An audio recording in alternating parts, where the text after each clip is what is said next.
I don't even know where to start from all of the things that have been said that are just wrong. Welcome to the BJ Show. Let's rock and roll. Rock and roll. Come on, everybody. Let's lose control. Brand John never wants to follow. Yeah, ready for the ride. It's the BJ Show. BJ Show. The BJ Show for May 28th. This is the A block, which means we start just after the top of the hour. And for you young folks, that means just after 7 o'clock. We do this show live every day, 7 to 8 o'clock Central Time. You can listen to it in the replay form on either of our two sites, bjshow.co, or you can go to bjshow.us, and that's the YouTube version of it. The guy who makes this show what it is Mr. Combest, John Combest, C-O-M-B-E-S-T. Good morning, John. Good morning to you, Brad. I'm glad to hear that, us boomers would not fiddle with your microphone and everything like that, but you've been fiddling with working just fine. You've been fiddling with your microphone, and you got it working, right? Now, Brad, didn't the judge talk to you about fiddling with younger men's microphones? Yes, he did. Okay.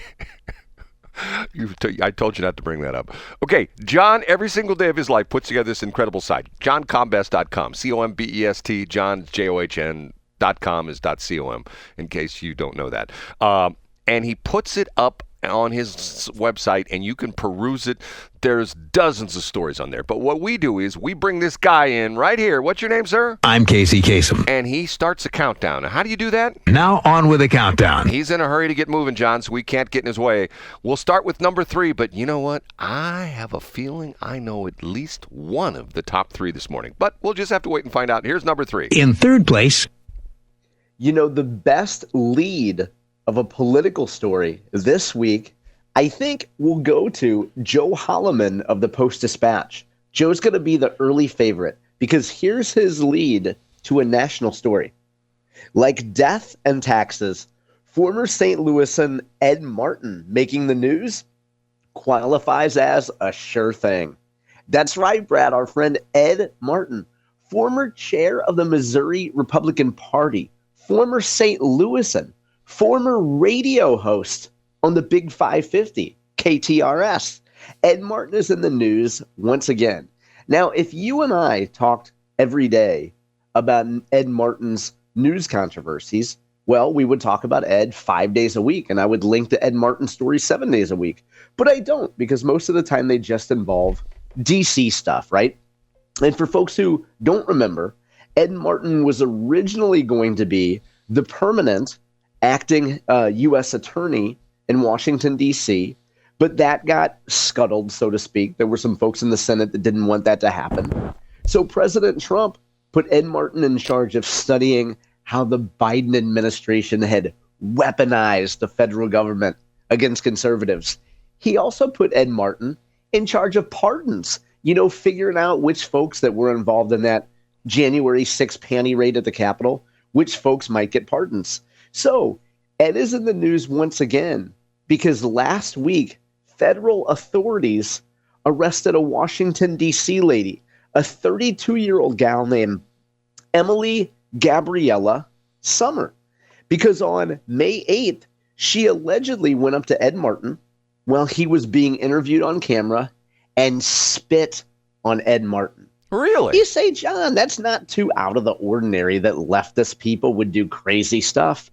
But the reason why I included today, Brad, is because it reminds us of a lesson that you've talked about quite a bit, and we've talked about in various instances on this show, which is if you commit a crime, first of all, try not to do it on camera, but also don't go on social media and brag about it.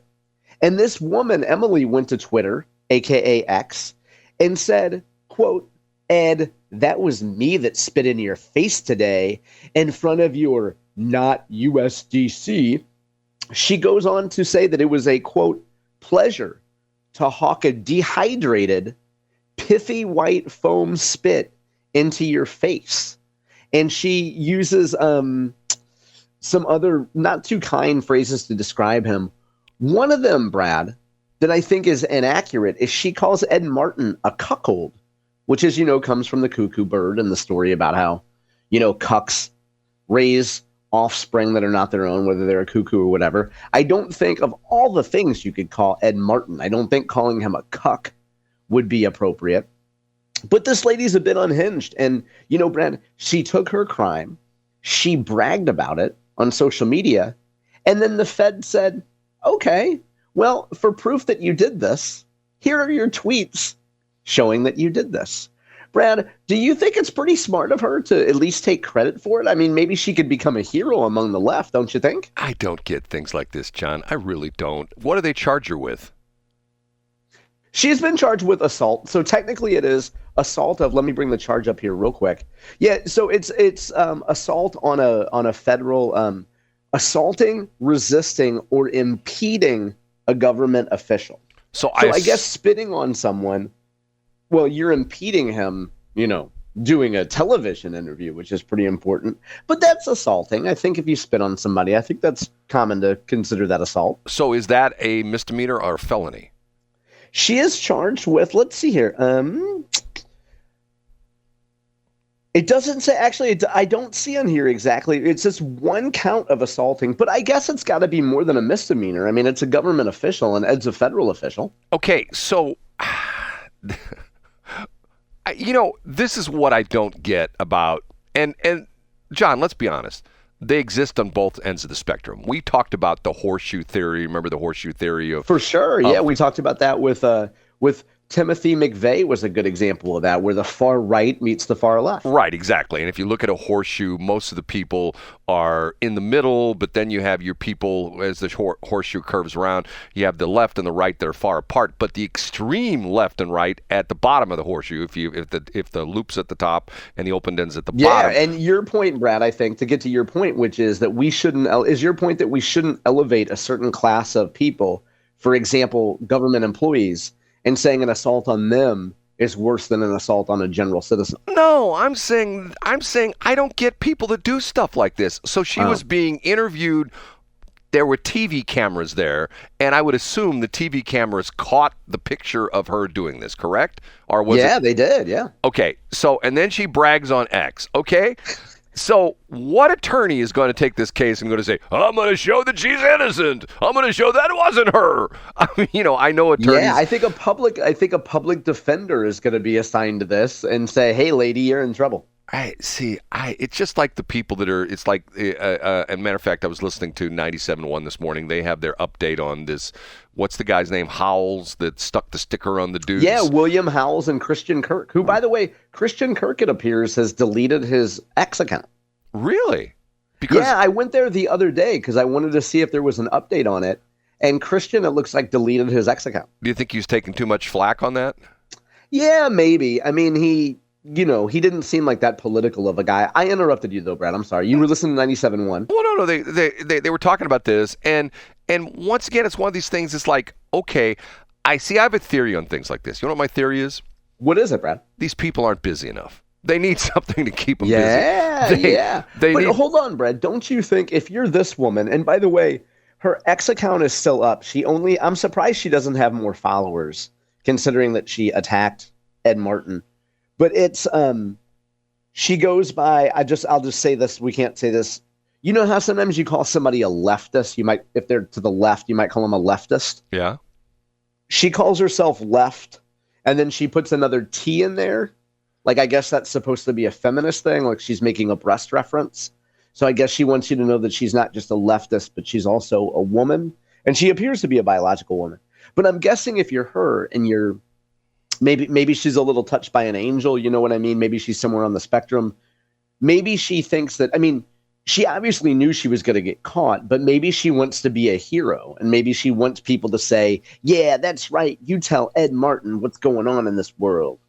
I don't get it. I never will. I don't understand these kind of things. And especially in modern day where not necessarily somebody being interviewed on TV, but the perfect example of the Howells guy. There's cameras all over the Teslas. There's cameras everywhere. There's cameras on the side of buildings. There's cameras, people's hands. There aren't too many things you can get away with in public anymore. You know what I'm saying? I do know. The best thing about all these cameras is I heard that a camera once caught a transmitter melting. at one of your sites, Brad. I got an antenna that's melting right now. Okay, let's An antenna was let's go to number 2. Up a notch to number 2. Hey, big controversy yesterday, Brad. And I think that you predicted that this was going to happen. That's right. I should say you predicted that this would be in the top 3 stories. Governor Mike Kehoe did indeed call his special session. Was this your guess, Brad? No. We keep going. Okay, well, then you correctly guessed number 1, which we won't get to for just a moment. Right. But Governor Mike Kehoe did indeed call a special session yesterday. And he requests that it begin. He convenes the General Assembly on Monday, June 2nd at high noon.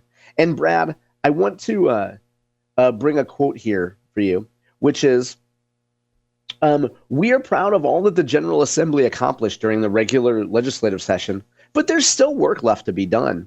We call on legislators to use this special session as a rare opportunity to support our vulnerable neighbors in their time of need, drive economic development, and make transformative investments in our state.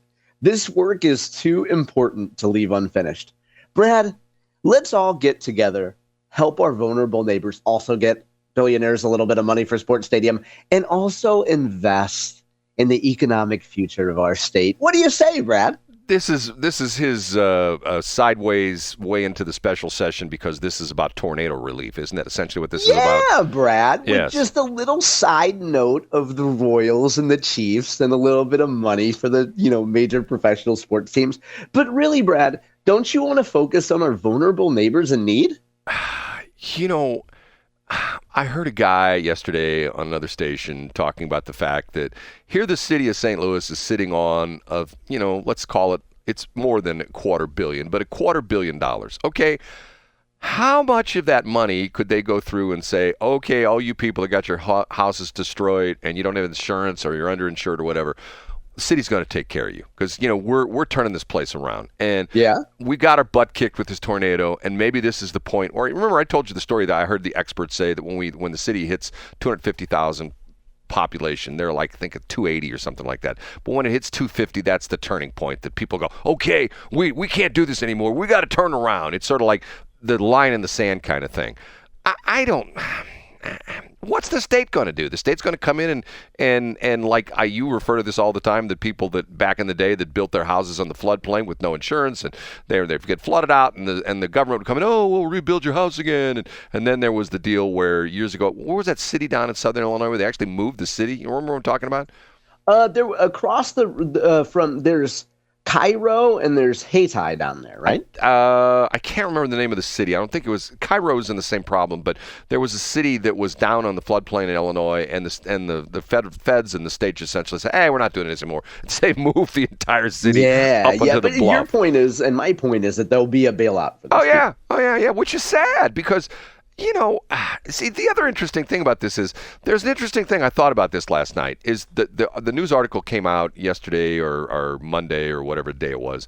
This week's all messed up. That 70% of the people, the tornado victims in the city of St. Louis, have no insurance, which means that they own their own house. Because if you have a loan on your house, you're forced to have insurance. And if you don't have insurance, the bank or the lender will impose insurance on you at a very onerous rate.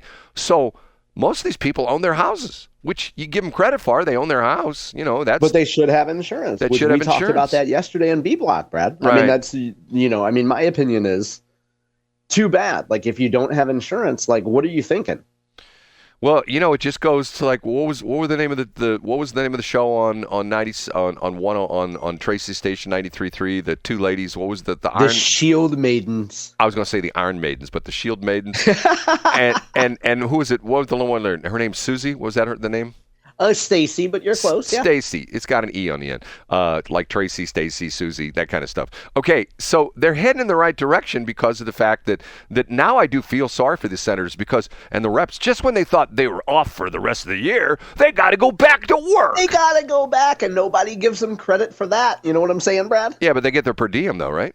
They do get a per diem. Now, to be fair, let's get back to Kehoe real quick. To be fair, I'm being a little bit sarcastic when I say that he buried this Royals thing in the middle of this. I mean, the first part of his press release, and you can find this by subscribing to the Whispering Gallery by Jake Croson, or you can go to mo.gov and find the governor's call here. But he starts off, of course, you do want to start off always with an empathy statement, Brad. If you're having, I had a conversation with some folks at an unnamed major corporation in St. Louis, and I was helpfully suggesting that before they had a big bad news event last week, that they actually start off with an empathy statement about the storms.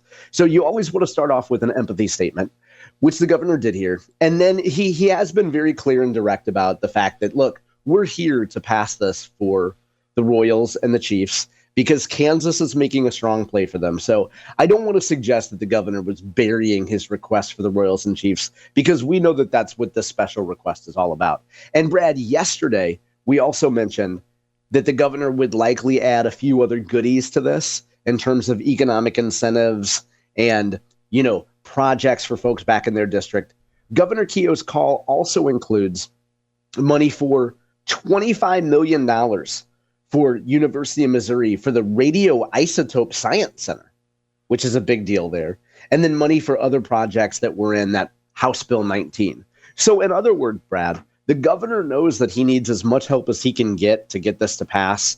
So let's add, some other projects that might help senators and reps back in their district. And maybe they'll be a little bit more likely to help us out on the Royals and the Chiefs. You know what I think they should do? They should sell off all the university-owned radio stations and pay for the new stadium.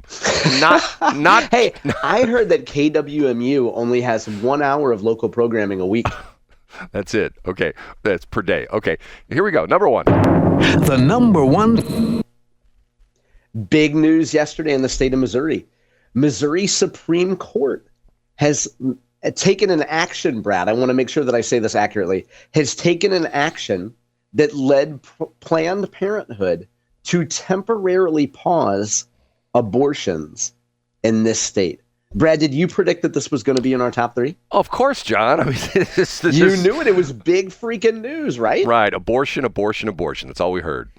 And so I would point people, Brad, I like to kick at the Missouri Independent because they're a progressive blog.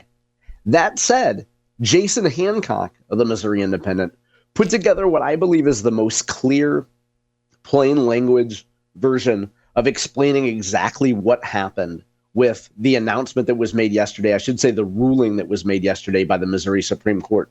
So thanks to Mr. Hancock's reporting here, I'll try to describe this briefly and succinctly here, Brad. Missouri abortion laws. So if you think prior to Amendment 3 passing last year, Missouri's abortion laws had pretty stringent rules on operations that perform abortions, that terminate human life. They had to have there were certain rules that had to say that these facilities had to meet a certain cleanliness threshold, that doctors that performed abortions had to have, certain licensing privileges at certain hospitals within a certain mileage. In other words, there were a lot of hurdles for the Planned Parenthoods of the world to meet. So what happened is back in December and back in February, a judge out of Kansas City, some Asian gal out of Kansas City, had a ruling that put those restrictions on hold, because those original restrictions that I described there, like cleanliness and certification and all these other things, they're not going to go to trial until January of 2026. So this gal in Kansas City said, hey, you know what? For now, Planned Parenthood, all those onerous restrictions, forget about those now. Go ahead and start performing abortions if you want. So Kansas City and other places began actually performing abortions again. The Missouri Supreme Court yesterday threw out that ruling by the Kansas City judge and went back to her and essentially said, look, you can't, that order that you made that said, hey, Planned Parenthood can do their thing, you can do another injunction in the future that says that Planned Parenthood can move forward with abortions, but you have to use other logic in your ruling. You see what I'm saying here, Brad? The Supreme Court said the Kansas City gal used incorrect logic in telling Planned Parenthood that they can go ahead and begin performing abortions again. So what is anticipated that will happen is there will be a temporary pause on these abortions. That same judge is going to come back, let Planned Parenthood continue to perform abortions, but use another rationale for allowing Planned Parenthood to do so. And yes, it is that convoluted and that confusing. And by the way, if I got a piece of that incorrect, we have a number of people that listen to the show that are involved in the pro-life community who send me stories on a regular basis, who listen to our show, Brad. I would ask those folks to correct me if I got a piece of that wrong. Is one of those the lobbyist for Ameren? They are not, Brad. I love that you guessed that one of our listeners is a lobbyist from Ameren. I mean, we do have people from Ameren that listen to the show. I have to concede that, but they've never complained about you. Other people talk about what a unique character you are, Brad. But let's get back to this abortion thing.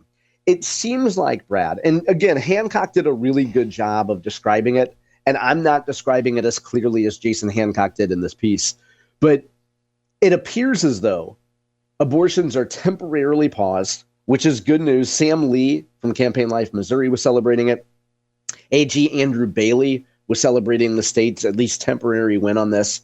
It appears as though this Kansas City judge will be able to come back, make up her own rationale for why Planned Parenthood can allow people to terminate inconvenient lives, and we'll be back to having people perform abortions in Missouri before long. John, would you be upset if I told you my eyes are just glazing over? I mean, No, not at all, Brad. It's again, Hancock did a great job describing this, but it's so hard to follow. For me, it's so hard to follow. As a simpleton, it's hard to follow these rulings and which court can overrule another. Right, it's crazy. And by the way, thanks to info dude Mike Otten, Valmeyer, Illinois was the town that they moved. Valmeyer, okay, Valmeyer, yeah. Illinois was down on the floodplain. Government said, we're not bailing you out anymore. We're just going to move the town. So they moved the town.